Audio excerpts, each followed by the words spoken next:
Hi, everybody, and welcome to the Mental Toughness and Body Show. My name is Rob Evans, and I'm your weight loss coach, health strategist, and internationally published author, helping take your life, your business, your health and fitness and body and mindset from where you are to where it is that you want to be. And today's podcast is about focus inspirationally.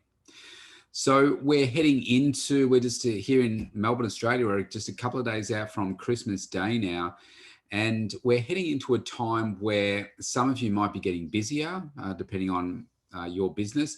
Others can be easing off a little bit, taking some time out to reflect on the year that has been and the upcoming year. Now, I find that this time of the year, certainly getting to Christmas Day can be super hectic for people.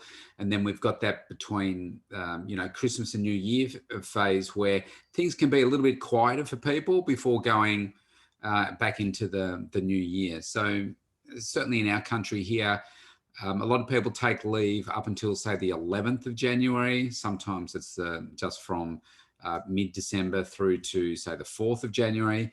Me personally, I do work every single day, including Christmas Day, but my schedule lessens a little bit.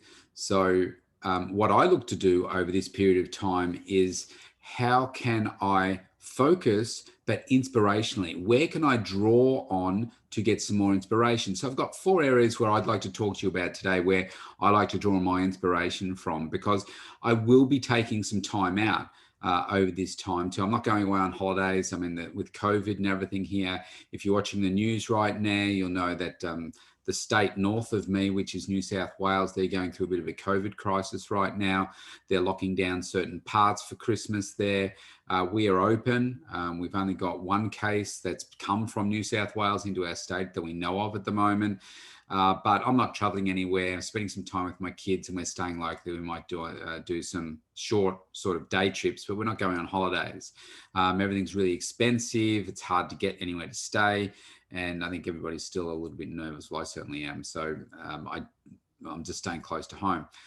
So I'll take some holidays later in the year. So what that means is that I will be taking some time out of my busy schedule. So like maybe chunks of hours through the day where I'll be relaxing and just unwinding and trying to recharge the batteries. It's been a very, very hectic time. I'm still working 16-hour days. I'm just found a little gap in my schedule today to record this for you. And even tomorrow, Christmas Eve, I'm working about 16 hours. Again, actually, no, that's exaggerating. It's probably about 10 hours tomorrow. So it starts from 5:30. I'm back to back with coaching and clients up until midday. And then I can't even tell you off the top of my head, I've only looked that far so far, but I've still got some things in the afternoon. But I'm going to take some time out over the next 7 days where I just need to recharge because I am worn down. So what I like to do in these times is say, okay, because I've worked so hard on conditioning myself to keep on performing, keeping on looking, even when I do have some downtime, I like to do things with that time that can still grow me, recharge me, but still grow me. So the 4 things that I'm talking about, the first one is I like to read things, read inspirational things. I do like reading a good book. I do like reading like magazines, and I'm not so much, I don't so much like reading online stuff. I don't like looking at the computer or the iPad or phone or whatever to read stuff. I will do that sometimes with some news headlines, and see if I want to know a little bit more about what's going on around other parts of the world, I will do that. But most of the time I'm reading a book, or I might be reading a magazine or something like that. I want to show you the one that I've got lined up. I've got 2 lined up for this Christmas. This one is called, if I just hold that up there, if you can see it, it's blocked out because of the background here, but it's called Be Our Guest. And it's all about Disney, and it's perfecting the art of customer service. And I just came in the mail last week. So I want to read that over the Christmas break. I love Disneyland and everything they do. And if you've ever been there, then you know how well they look after their customers. I want to do that for my clients. So I'm sure I'm going to get some great stuff out of that one.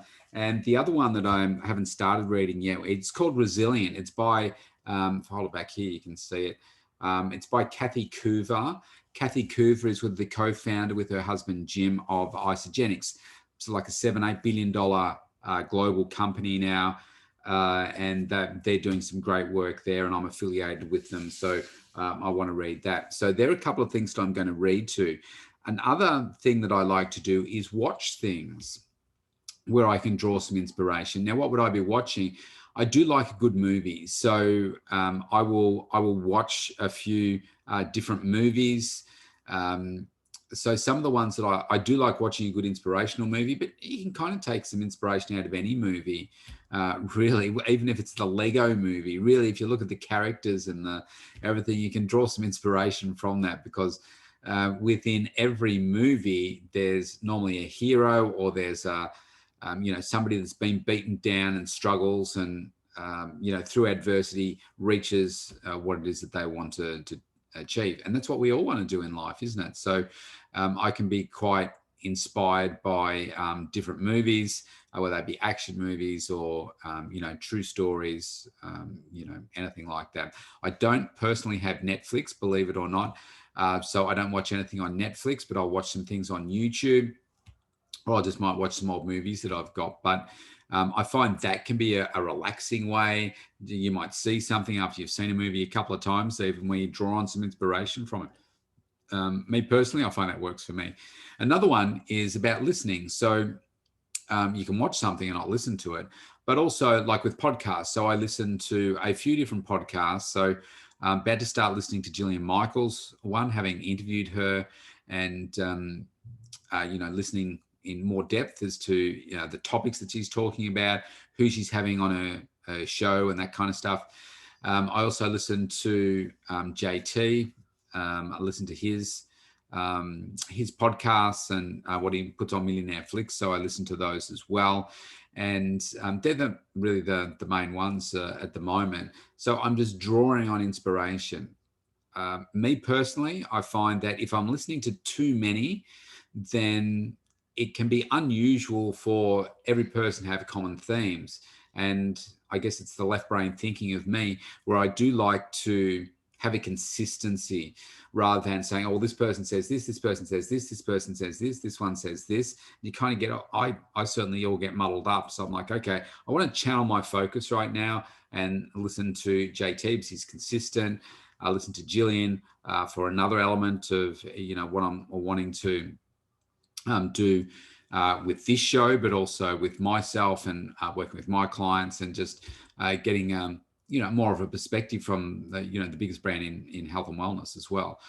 So that's an important part. So I think that's a key part for me, listening every day to some really great content and seeing how that keeps me driven forward. I have worked really hard, as I said at the start, to condition myself to be able to perform at a high level and a consistent level every single day. And I'm always looking for an opportunity to grow some more in myself. And how can I keep doing more? How can I keep being a better person for me as a dad, but for me as a coach and all the other areas of my life as well? Just doing more and more and better and better. To me, that's really important. And I find that certainly if I stop, I find that it can take a little bit longer to get back in. So, into that rhythm. So I tend not to stop, and I'll have downtime, but I'll find that I'll still do something every day because I don't want to lose that momentum that I've created over the last, 8 years, but certainly the last 3 years now, where I've just taken it up a notch. So that's really important to me. And the last one would be about creating. I really do love creating. One of the things that I always have with me available is I like red. I've got the red tie on today. My uniform when I'm working with people is also red. Notice this, it's spiral bound. It's about 120 pages. And this is where I put all my thoughts, all my notes. If I attend conferences, I write them all down. I think this is notebook number... I started doing them a few years ago. This is, this is notebook number 10. So I date them all, date all my entries, and I just find writing things down as opposed to typing them just slows down my thinking process, and it also helps me create more things that I want to. So it could be anything, to be honest. Sometimes I might craft out a letter. It might be might be something to my coach, one of my coaches. It could be a new website layout. It could be a new marketing campaign. It could be just some thoughts or some ideas, or some tasks that I need to delegate to my team. I love the idea of always having a notebook available so that I can write things down. Yeah, I can put it in my phone, but it's so slow for me. I'm not a double thumb typer. So I much prefer to write it down. And look, it doesn't matter. It doesn't run out of charge. It's just always there, and I can just start writing. So I do like that. So when I do have time out, I find that whether it's there's more space in your head because the hustle and bustle of just go, go, go, go, go all the time has backed off a little bit. I find that creates some space in me to open up that creative side of me. To be honest, I've got a creative side, but there are certain times of the day where it flows better. Sometimes it's later at night. Usually it's first thing in the morning for me, when I'm energized, I'm refreshed, when I've got some space and I think, wow, yeah, this is really good. Another time can be at night time when I'm relaxing in the bath. I can't tell you how many great ideas and products and services have come from me being in the bath.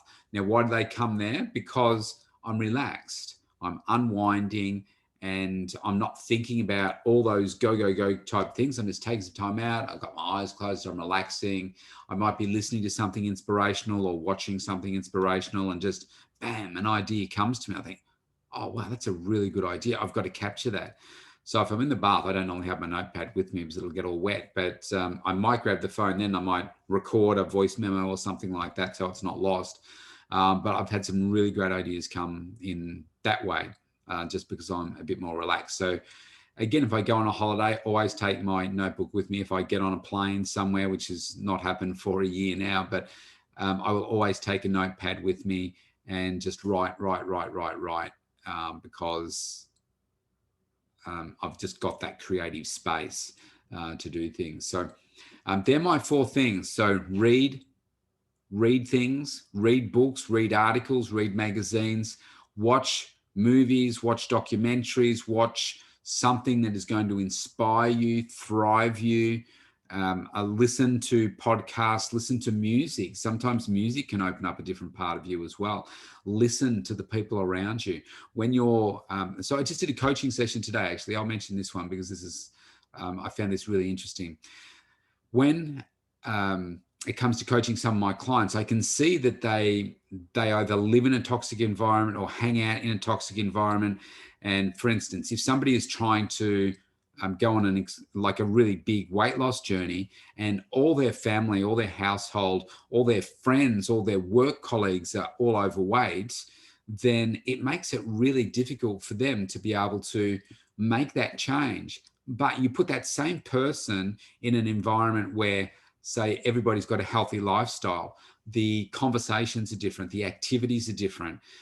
You find that you start to modify your behavior because you're thinking, well, do you know what? I want what they've got, and this is the way they're doing it. So maybe I should do that too. And eventually you'll change over to that. So this particular lady, she was talking about how she's only just noticed that the people that she's hanging out with are holding her back. And she thought that her friends were really supportive.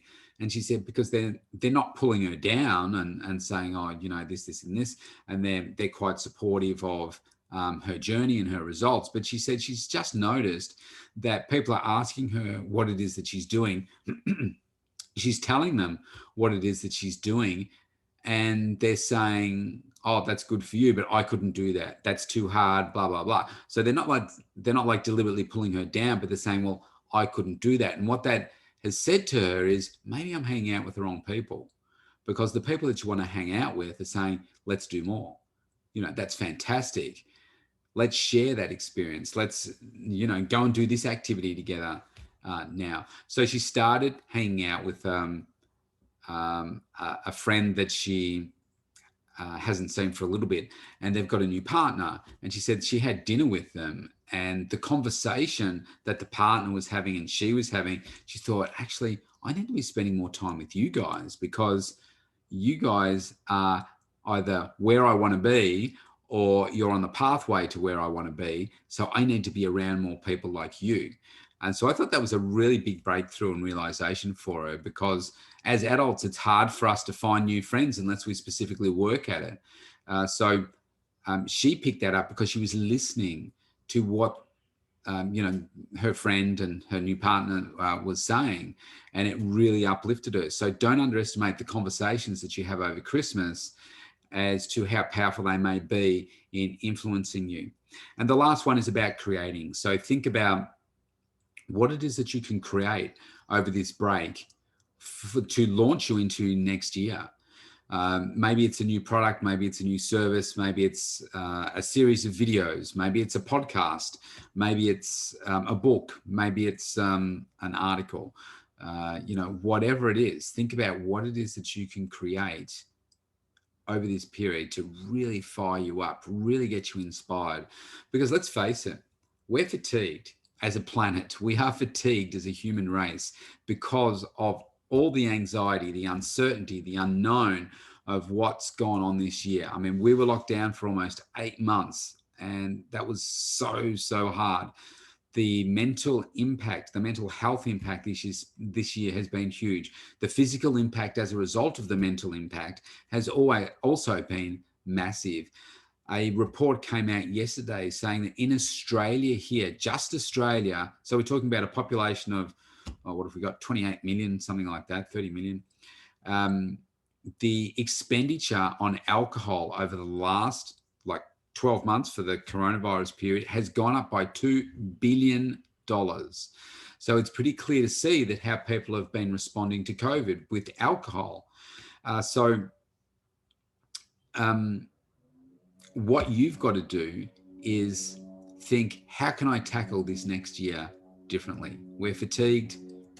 We're turning to the booze, apparently. Let's start off this next year by being refreshed, being inspired to make 2021 greater than 2020. I mean, my 2020 has been amazing despite COVID, but I'm always looking for, so what do I do better? How can I become better? And over this break, like I say, I'm going to be looking at Disney. So a big focus for me over this next 12 months is how can I make my client experience much better for them? How can I create more wow experiences for my clients? And so listening, watching, reading are going to be some of the key things that I'm going to be doing to help me get into that space. So what is it for you? Get inspired, because life is short. Life is exciting. The entrepreneurial journey that you're on, the health journey that you're on is super exciting. I've been able to achieve my health and fitness goals this year as well as a whole bunch of others in terms of personal goals, like connection goals with my family, with my clients, and also grow my business. But I'm looking for more. You've got to stay hungry. So this is a great task for you. Think about how you can grow and be a better person for next year, and how can you launch yourself from right now into that next year and make it your best year ever next year. If you want to reach out to me, you can do that on the mentaltoughnessandbodyshow.com. You can opt in for a free consult with me, and I would love to start a conversation and see how we can work together. Stay safe. I'll see you tomorrow.